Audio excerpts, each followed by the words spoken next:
for me because brain is total and scrambled. I am in the middle of trying to create a final exam for my other class, and that's rolling in the background. And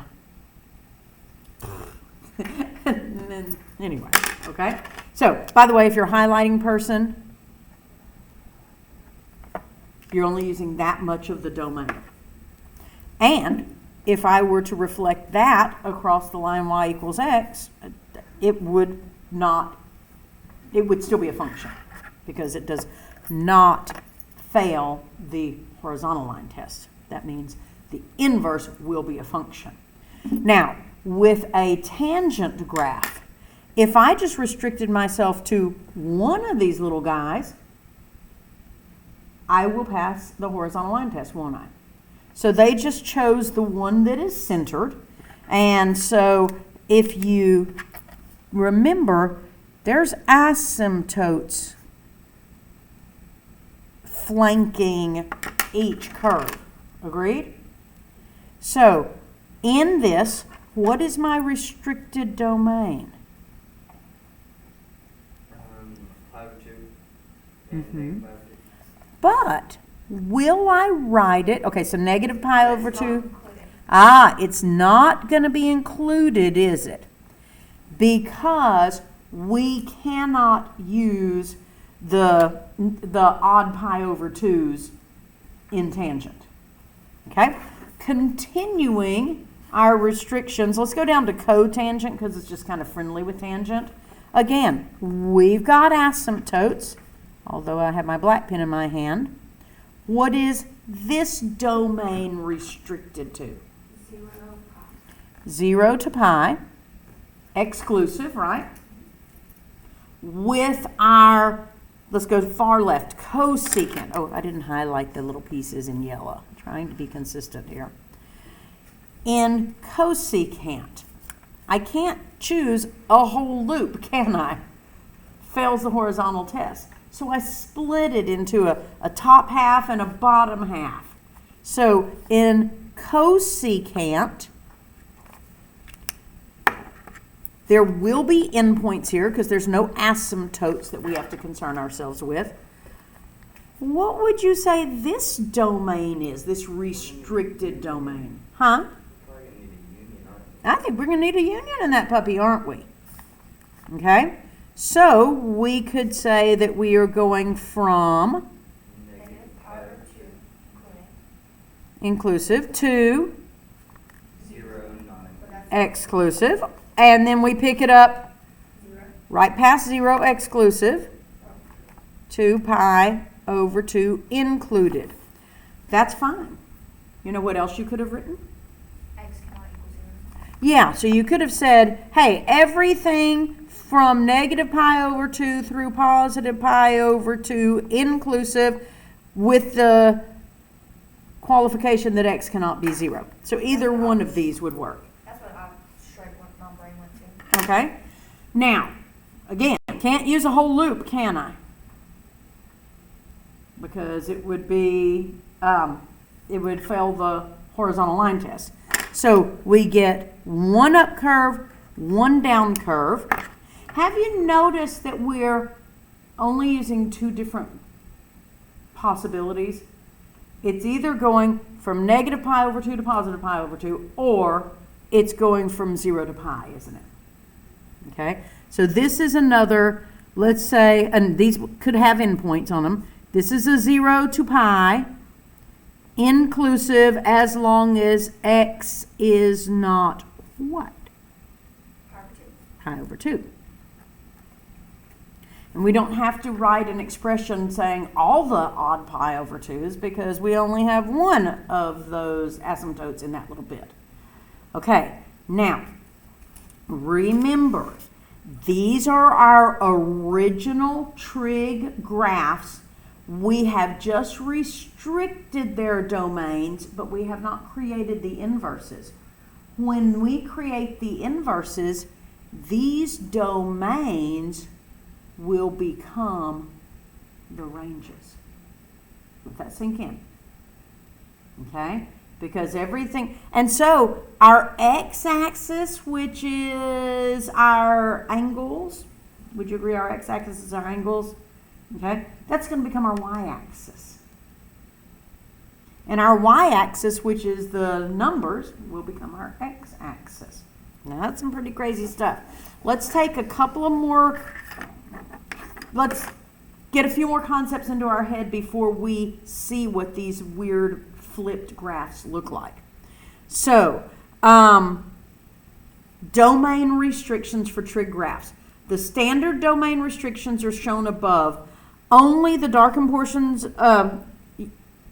only the darkened portion is used as, I can't even read.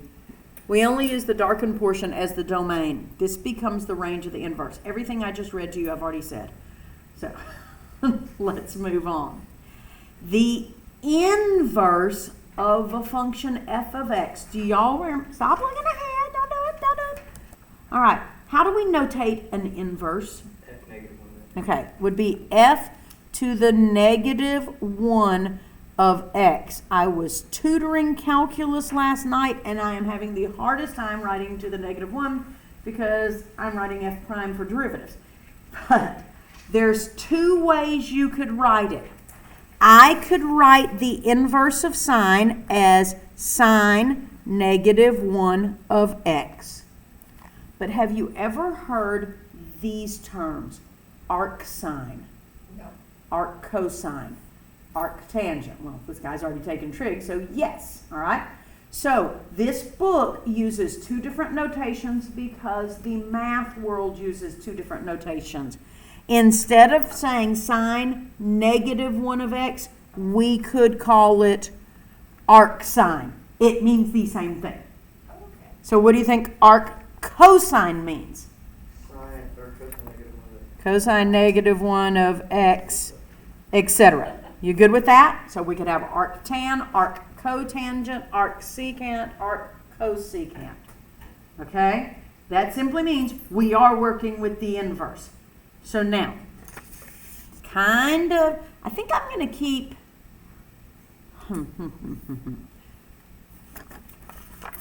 I have another copy of this. I'm going to keep this guy handy. It's not highlighted. I'm going to highlight it real quick. Okay? What does that mean? All fail HOT. What? What does that mean? You're all failed. They all failed the horizontal line test. Choo-choo, choo-choo, meow. Okay? Got that handy. So now I can turn this guy's page. If we flipped each one of these over the line y equals x, this guy would turn into this guy. Okay? This guy would turn into this guy. Notice how this one crosses the x-axis? The reverse would cross the y-axis. Okay? See how this one is going vertically between these two asymptotes? It flips and goes horizontally. This guy needs arrows on the ends. Okay? The sine and the cosine need points on the end, but the tangent goes on forever. All right? But hugging horizontal asymptotes, not vertical asymptotes. All right? These are not in the same order. Here's cotangent, here's cotangent. Put arrows on the end of the cotangent, and you might even want to have the other asymptote that's not showing up on the x-axis there. Okay? You guys are not going to have to memorize these graphs. I just want you to see what's going on. We will just be working with the functions, not with the graphs. Okay? All right? If I took my cosecant guy, he's right here. Arrow on the ends of those guys. And if I took my secant, which is in the middle here, it's over there. What is important is that we take the domain and ranges of those graphs. So remember, we just listed domains on our restrictions of the originals. Check out this range for our inverses. The ranges are those things that we put on the front. Do you agree that looks pretty familiar? Okay. The domain, y'all, this used to be your range for sine and cosine. Didn't sine and cosine have to fit between -1 and 1? That's now your domain. Okay? Didn't tangent have a range of all real numbers before? Now it has a domain of all real numbers. But with our curves, remember how secant and cosecant, they had a gap between -1 and +1 in the range? Now that's in your domain. Make sense? And if you go to cotangent, so like all of these lists are totally not in order you're used to. But cotangent went up and down forever, correct? That's now your domain. What's going to be important and helpful to you is this next little column. Okay? The quadrants from the unit circle, and this is coming from the range. So remember, if we are swinging up from -π/2 to +π/2, what quadrants are we in? 4 and 1. But what if we're swinging from, I'm trying to see what this would look like, and y'all, if y'all were looking at it, it'd go this way if y'all were looking at it, right? If you're going from 0 to pi, what quadrants will you be in? 1 and 2. Okay, this one's going to be in 4 and 1. This one's going to be in, okay, we got a distriction. So let's go ahead and say x cannot equal, no, y cannot equal 0. Good, good, good, good, good. Bless your little heart. I just made 0 with theta. Huh? So I used to writing theta, I just made 0. See, yeah, muscle memory, right? Okay, that's what I did so much calculus last night. I'm having a very hard time putting something to the -1 instead of putting like an apostrophe, like it's prime, like a derivative.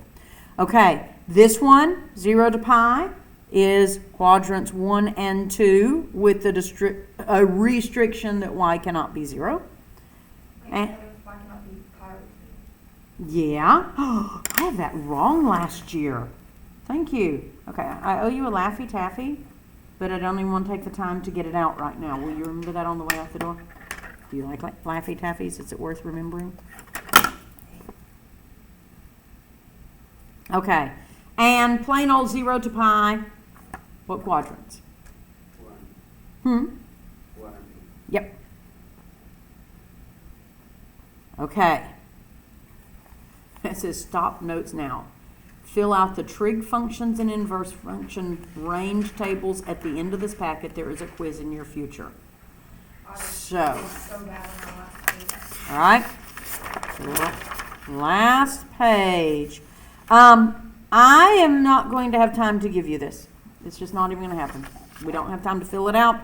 I'm not going to give this to you as a daily grade quiz. We're going to have daily grades coming out our ears. We are condensing our time. So, don't worry about it. Okay? So, let's move on to actually looking at some problems. So, bust out your notebook. Give it a title of 6.1 inverse trig functions.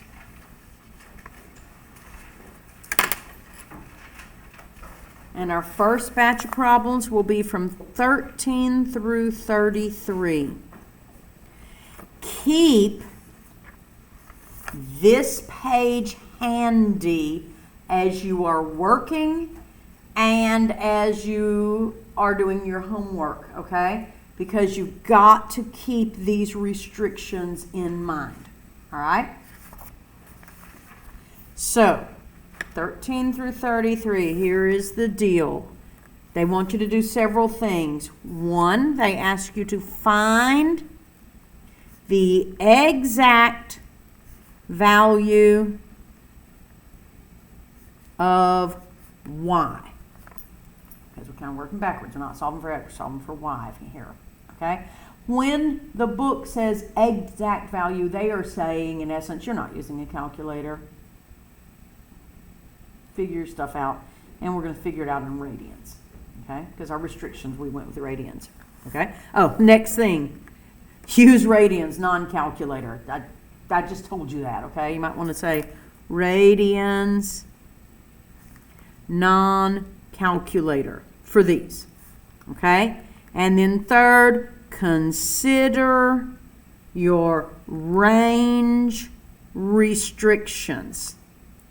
Because what originally were restrictions of the domain on our good friend sine, cosine, tangent, blah, blah, blah, when we did inverses, became restrictions on the range of arc sine, arc cosine, arc tangent.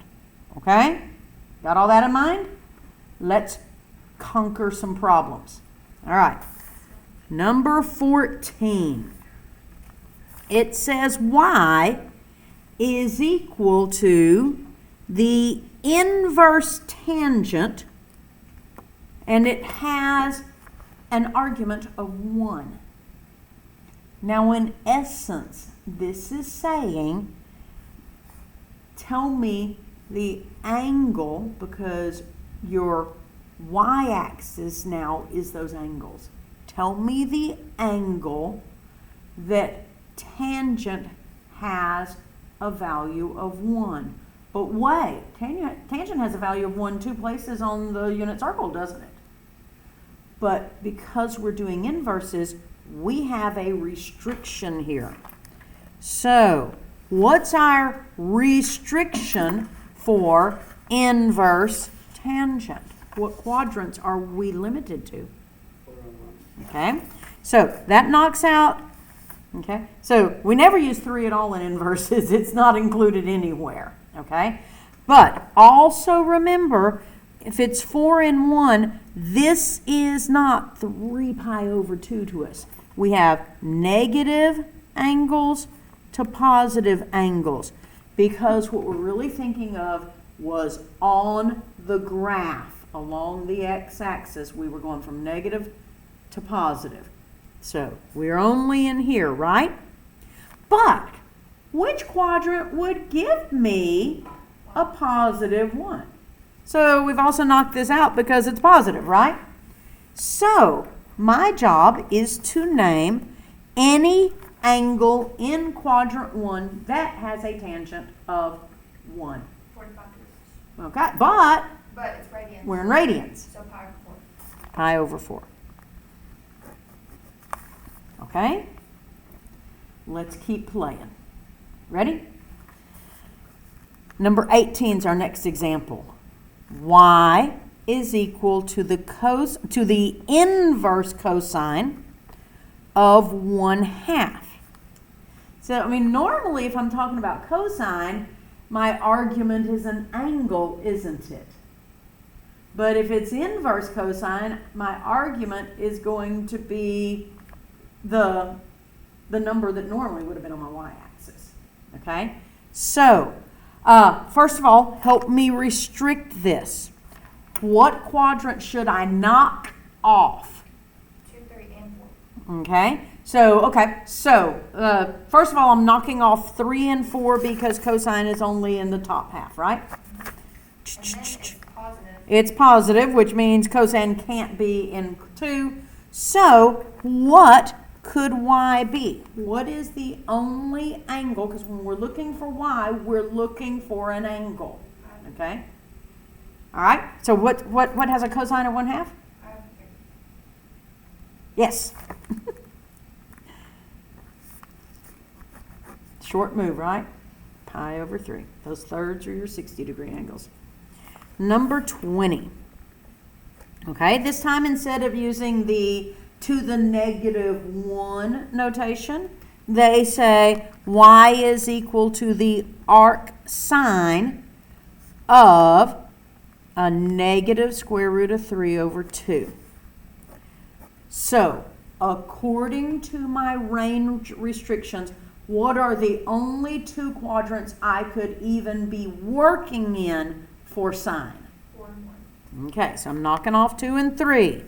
And then I can restrict it more because Has to be negative. that y value has to be negative.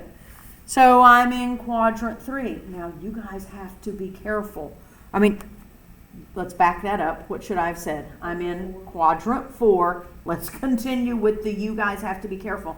Do you know what warning I'm about to give you? This is not quadrant 4 as going around this direction. It's quadrant 4 as going negative. So we are looking at negative angles. Okay? So if I were to go, let's see, my sine is going down long. Okay? So it'd be an angle looking about like that. Do you agree? Yeah. Okay. So what's the denominator of those really high ones? 2. And what did you say? Did you say it? I think you said it. Negative pi over 2. Are you saying Yeah. are you saying 2 or 3? 2.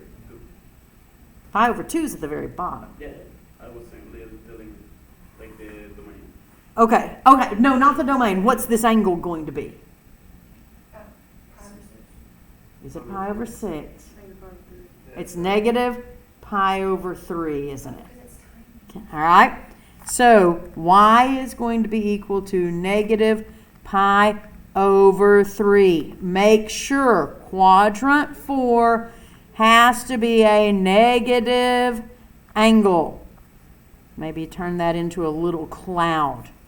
So if it ends up in quadrant 4, which it could do with sine or tangent or cosecant, yeah, that's our bell, ding, ding, ding, ding, ding. Make sure you are using a negative angle because you are moving clockwise. Okay? Okay, I need to see if this move is legal. So I did this. So I found what my problem was because I put it all over 2 instead of having 2 over 2 and then over 2. So then I had 2 over 4 and then. Okay, so hang on. So you made that over, so you multiplied the bottom times 2 and got a 4, multiplied the top times 2, which eliminated that 2. So yes, that is legal, but this is not legal. You just busted up a binomial. How? Well, does this other term up here have a 2 in front that you can cancel out? Oh no. Okay, so you see how you busted up a binomial? Yeah. All right. But that 4 on bottom is not legal and will square root. Yeah. So the top is just not going to change and you're going to have over a 2 that's not under a radical. I think it's I don't know, but like I saw a 0 in my grades. Let me see what. Let me I look don't know. real quick. I think it's like some You know, it'd homework. be easier if I came over here. Yeah, you were absent day we turned something in, maybe? Yeah. Yeah, like I was absent Thursday and Friday. Okay, so we had something turned in. I think it was Like, it should have been turned in Thursday, Friday, so if you have it done, I'll take it right now. It was Trig homework 5.3. No, it was due back then, so it should have been ready to turn in when you came back. Okay, so no, so do the extra credit. All right? I gotta stop this video. Oh yeah. I forgot to start the video, so I might as well let it run a little longer to make up for starting it a little late. Okay. Come on. Stuart. Good morning. Happy